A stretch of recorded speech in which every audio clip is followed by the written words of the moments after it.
Hey y'all, happy Thursday. I'm popping in with a quick chit chat video about everything that's going on with Sukihana and YK Osiris. So before I hop into this video, make sure you like and subscribe and push the content. It helps to grow on the channel, period. So I wanted to say this, that Suki, I'm a fan. YK Osiris, I don't know much about him, but I feel like prior to these things, he's always come off like the cute, corny rapper who was a little bit, respectful, but still charming. We remember seeing him like in the bets and everything with, what's his name, Drake. The whole light skin wars, and YK Osiris owes us money. So long story short, Sukihana was on this sort of panel at the NBA finals, and there was an exchange, which I'm sure was flirtatious. I have not seen it because, girl, it was all blurred out, and I can kind of just get the gist. So YK Osiris is seen pretty much like trying to force himself to get a kiss from Sukihana. Now, I don't know if there was flirting. If there was, oh well. But the internet is, I feel like, chewing him up. So Sukihana, if you don't know who she is, she's a rapper, very much like, a Pussy poppin' rapper. She talks about everything from we be eating. I couldn't even say it, girl, because her music is very vulgar, very graphic, and it's for adults. Okay, it's for the adult. It's for the adult only table. And she's kind of salacious in that way. That's her claim to fame, and doing all of these little antics. She was famously known for like buying a Bentley off of OnlyFans. We've seen her SMDing, and to the point of her vomiting, which she also went viral for. So I'm saying that she has a history of being overtly sexual, and also in the very same breath, she has a kind of like a different vibe when you hear her in interviews, because she's very well versed. She kind of understands what she's doing. She sounds very smart. She's a mom. She always talks about her being a mother first, and we've seen her grow from the relationship with Bill. And we kind of just seen her perfect her craft a bit. We've seen her on the Breakfast Club. She's really just making her rounds and making a name for herself. And I'm saying all this to say that these people that we see as reality TV stars, rappers, and everything like this, y'all, it's a persona. It's a persona. It's okay. So imagine you're at work and you work around a whole bunch of white people, right? You're not going to show up like rolling out the bonnet like you would talk to one of your homegirls. It's a persona. You have to put on, air quote, put on for work.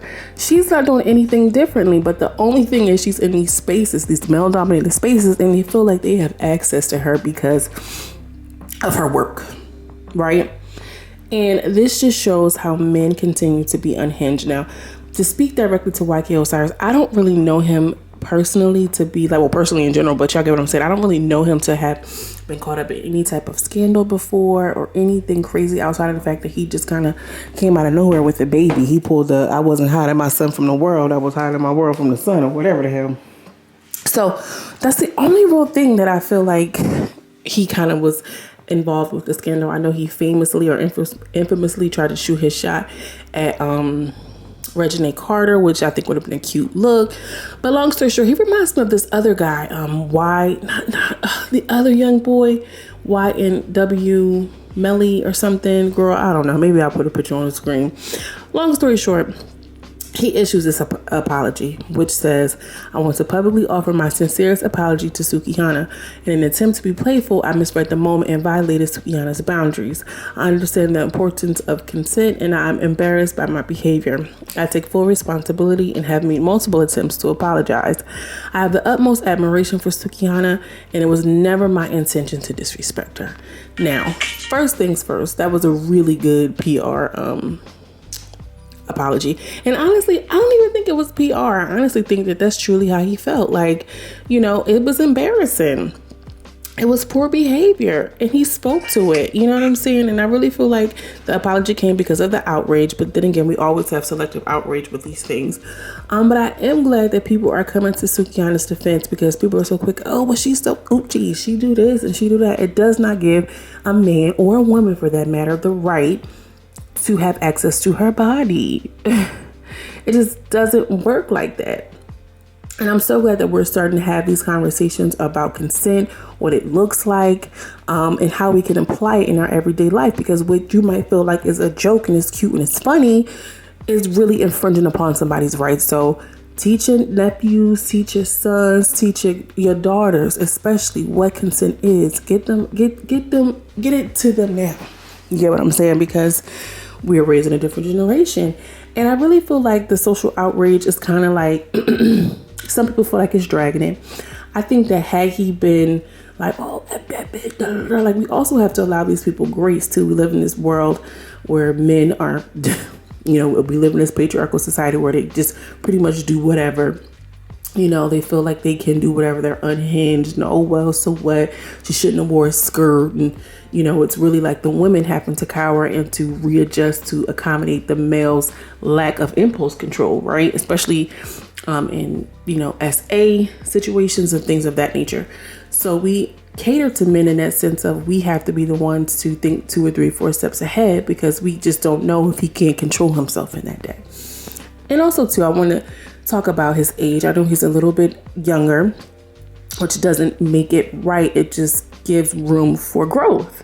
And if he's coming out with this apology, y'all, I feel like this is a good example of what taking accountability looks like. And although it's unfortunate because people are dragging him, and I love that people are coming to Sukihana's defense because, we always are, we're never protected. We're never most disrespected and never protected. So I love that people are coming to her defense. Sukihana went on to say that she's deactivating social media, but this is something that I'm imagining she deals with often. So when you, and this is a drawback of performing sexuality in this way, it's because people expect you to perform all the time. And people conflate your sexual performance as far as, entertainment as to being your true personality, because I can only imagine all of the time she's getting asked about her cooch, her pooch, and everything else, because that's what her music is about. So if you are a gangster rapper, expect some gangster to happen.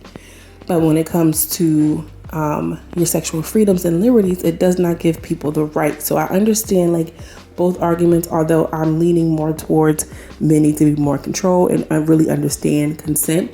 Now the mom, which everybody I can't believe I didn't even think she had a mom. She was one of her managers on Love and Hip Hop for a quick moment. The mom says, fake ASS apology, B, when I catch you, it's still up. Mama, sit down. Sit down, mama. And listen, I feel like you're going to come to your child's defense. And I'm not saying that, but, Suki has done things like twerking on a 10-year-old child, pretending to be a dog, and she was getting dragged in the media. There was no public disdain for whatever. Now, I'm not saying I'm judging this girl on her work, because a lot of this time it's entertainment. It's entertainment in bad taste, but it's entertainment nonetheless. And when I say entertainment, I mean it's a job for most of these people. Do you think that she's working, going on tour, doing this, coming home cooking, and she's about to go into the back room and service from the service menu from A to Z? She's a regular person like everybody else. Although we know that sex sells, and that's what the consumer likes. Now, I personally think they're kind of dragging it. If had this been a grown man, Little Duval, one of the people who was around him, or somebody who has a history of these types of behaviors, then it's okay, now wait a minute. So what YK Osiris need to do is he need to hop on a live. He need to start talking about consent, start having these kind of conversations, so that way his fan base can understand, look, y'all, this was a mistake and this is what you don't do. I'm not about to demonize him to the degree and to the max when most of y'all still listening to R. Kelly and Trey Songz for that matter. The selective outrage is killing me, and it kills me, and I want to know what y'all think about this. I'm kind of obviously leaning toward the protection of a black woman always, and he was absolutely wrong. Should we vilify him? No. Should we demonize him? No. But we should allow an opportunity to learn and grow. And, the apology came quick, swiftly, and he's learning. I feel like he's a young guy with money.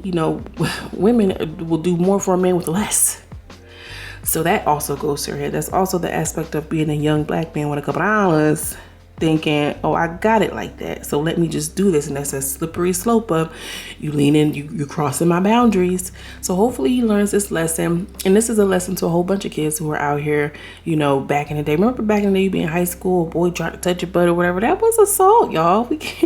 We can't be playing with these things no more. These kids are not playing. These moms are not playing, clearly. And we need to get on board. Let me know what y'all think. Drop down in the comments. I'll be around lurking as always. I hope you have a beautiful day, and I'm sending you much love and much light, and I will see you in the next video. Peace.